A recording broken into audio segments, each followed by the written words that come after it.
deficient. It also contains encouragement towards brotherhood amongst the Muslims and mutual exchange of moral and material benefits amongst them. The moral benefits by giving sincere advice and teaching, ordering good and prohibiting evil. The material benefits by helping him if he needs some money. The hadith is not restricted to giving your brother money. While this is also encouraged, it is not the only goal. Even there is something greater than that, which is that if you find him upon any act of sin, you forbid him that and advise him confidentially, because you detest that sin for yourself, so you detest it for him too. Similarly, you teach him if you find that he is ignorant of a matter in his religion, and you explain to him and guide him. This is greater than giving money. As such, it is important such is spread amongst the Muslims.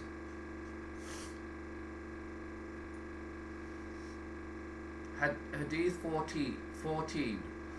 May Allah be pleased with him, said Allah's messenger said, it is unlawful to take the life of a Muslim except for one of three reasons: the tayyib, that commits illicit sexual intercourse, a life for a life, the one who leaves his religion, abandoning the Jama'ah. Commentary. Islam has brought 5 basic necessities, that is, preservation of the religion by killing the renegade who plays around with the religion, preservation of the intellect by protecting it from whatever harms it of intoxicants and hard drugs, preservation of life by killing the one who kills in retribution, preservation of wealth by amputating the hand of a thief and the highway robber, preservation of honor by flogging the false accuser who accuses a Muslim of fornication or a shameful act. He will be given 80 strokes except if he brings 4 witnesses who will affirm what he says, otherwise he will be flogged. This is to preserve the honor of the Muslims. It also contains preservation of progeny, as illegal sexual intercourse confuses genealogies and causes illnesses, takes away bashfulness, so its consequence is really grievous. Islam has brought the preservation of these necessities. As such, he said in this hadith, it is unlawful to take the life of a Muslim. So whosoever testifies that there is no deity worthy of worship except Allah, and that Muhammad is Allah's messenger, has entered into Islam, and so his blood and wealth become prohibited to be taken, as he said,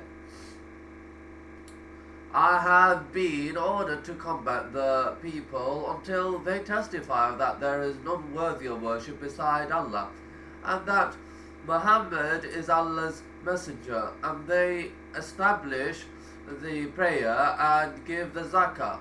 When they do that, they have preserved from me their blood and wealth, except for the rights of Islam, and their reckoning is with Allah. It follows that whoever openly shows Islam, we shall accept it from him, respect his blood, honor, and wealth. He becomes a brother to us, and it is not permissible to trespass on him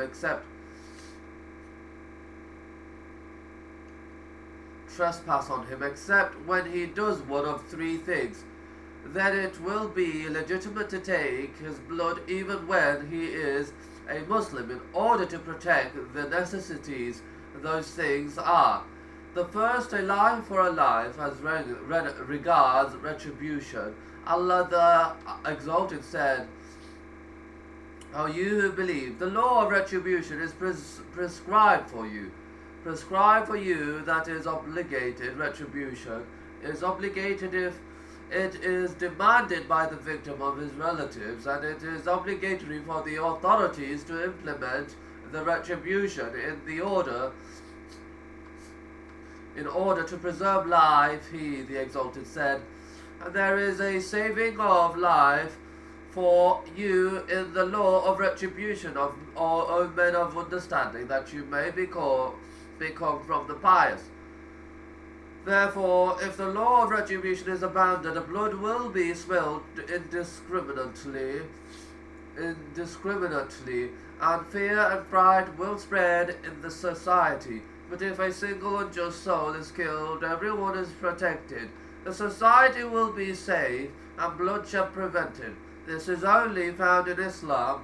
As for the systems of the disbelievers or other human systems, they prevent killing the one who kills, for example, and shelter the unjust transgressor, and aid him. They do not show mercy to the oppressed, and so the society, rather, it shows mercy to the criminal and protects him. And the best of the ruling they will give over him is that he should be imprisoned for 500 years or 400 years or for life. Later they will grant him pardon and release him.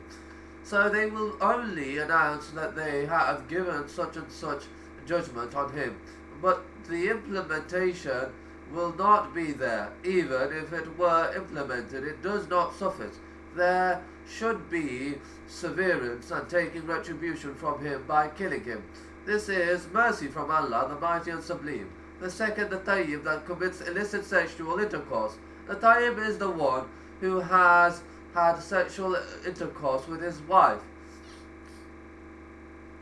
whether Muslim or a free non-Muslim, and under Muslim rule inside a legally sound marriage. Thus he becomes a muhsan, a married person, by that marriage. If he commits